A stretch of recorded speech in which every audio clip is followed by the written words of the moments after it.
অনেক অনেক বছর আগে অযোধ্যার মহারাজ দশরথের রাজ্যে শান্তি বিরাজ করছিল। কিন্তু হঠাৎই একদিন রাজপ্রাসাদে এলেন এক মহান ঋষি বিশ্বামিত্র। তিনি ছিলেন এক শক্তিশালী মুনি, যিনি বহু বছর তপস্যা করে অপার শক্তি অর্জন করেছিলেন। বিশ্বামিত্র মুনি বললেন, মহারাজ দশরথ, আমার যজ্ঞ নির্বিঘ্নে সম্পন্ন হচ্ছে না। দুষ্ট রাক্ষসরা বারবার এসে বিঘ্ন ঘটাচ্ছে। আমি চাই তোমার দুই পুত্র রাম ও লক্ষ্মণ আমার সঙ্গে যাক এবং তারা এই অশুভ শক্তিদের বিনাশ করুক।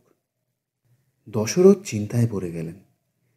কিন্তু গুরুদেব, রাম তো এখনো শিশু, ও কিভাবে রাক্ষসদের সাথে লড়াই করবে? বিশ্বামিত্র মৃদু হেসে বললেন, মহারাজ, ভয় পেও না। রাম ও লক্ষ্মণ শুধু রাজপুত্র নয়, তারা মহাশক্তির অধিকারী। আমি নিজে তাদের যুদ্ধবিদ্যা শেখাব। অবশেষে দশরথ সম্মতি দিলেন, আর রাম ও লক্ষ্মণ গুরু বিশ্বামিত্রের সঙ্গে চললেন গভীর অরণ্যের পথে। বিশ্বামিত্র ঋষির আশ্রম ছিল এক গভীর বনের মাঝে। সেখানে পৌঁছে রাম ও লক্ষ্মণ নানা ধরনের শিক্ষা গ্রহণ করতে লাগলেন।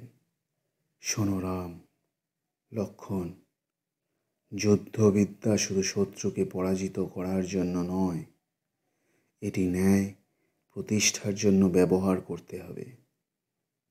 বিশ্বামিত্র তাদের অসাধারণ অস্ত্র শিক্ষা দিলেন। তিনি রামকে মহাশক্তিশালী অস্ত্র যেমন ব্রহ্মাস্ত্র, আগ্নেয়াস্ত্র ও বায়ুবাণের মন্ত্র শেখালেন। তারপর এলো আসল পরীক্ষা। এক রাতে ভয়ঙ্কর রাক্ষসী তাড়কা এসে বিশ্বামিত্রের যজ্ঞ ভাঙতে চাইল। গাছপালা ভেঙে পড়ছিল, বাতাসে ঝড় উঠছিল। বিশ্বামিত্র বললেন, রাম, এখনই সময়, এই রাক্ষসীকে পরাজিত করো। রাম ধনুক তুললেন, লক্ষ্মণ পাশে দাঁড়ালেন।